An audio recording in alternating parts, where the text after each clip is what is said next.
this movie, Erkstag, the prison that Theseus finds himself in Berlin, is just terrifying. When you read the script, you of course start fantasizing in your head about what these locations could look like, but then you arrive on the set and your mind is blown.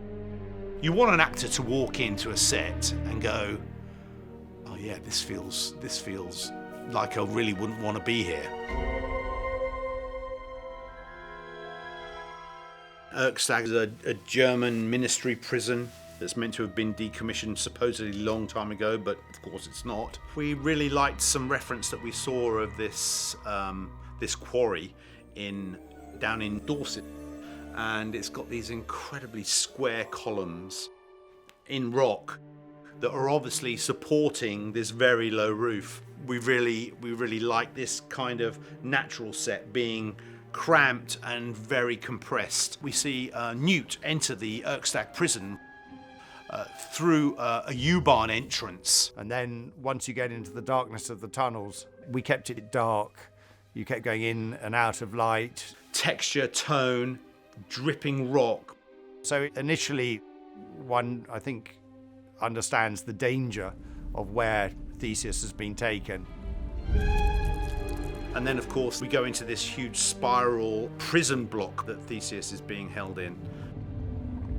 And then we have Mantícora, who range in size from quite small to very, very, very large. I was desperate to do a sequence where we could just put this really scary monster in there. And there's lots and lots of babies that are very hungry that need to be fed.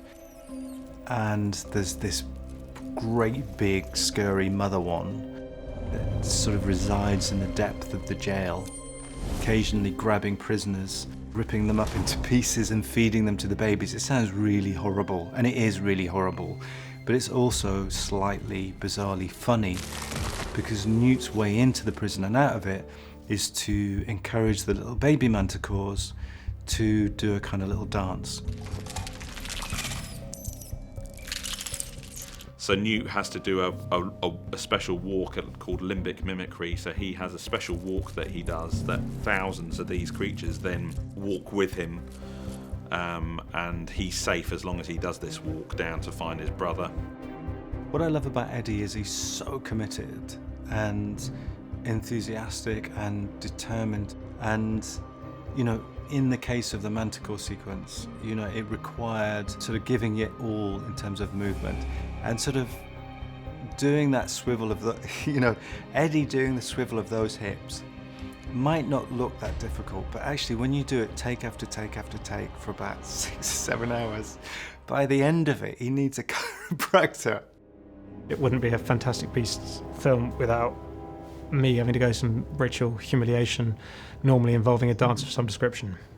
I wanted to explore the very fine line between comedy and horror, which I love, that sort of sweet spot where you can kind of like laugh at something but also be slightly repelled at the same time because it's a bit icky. And eventually chaos ensues when the big mum arrives. We've got this incredible section of the kind of the stinger tail bulb element to it. So it's got the sort of the bulb bit on the end of the tail, a bit like a scorpion, and it's got this incredible claw that comes off of it.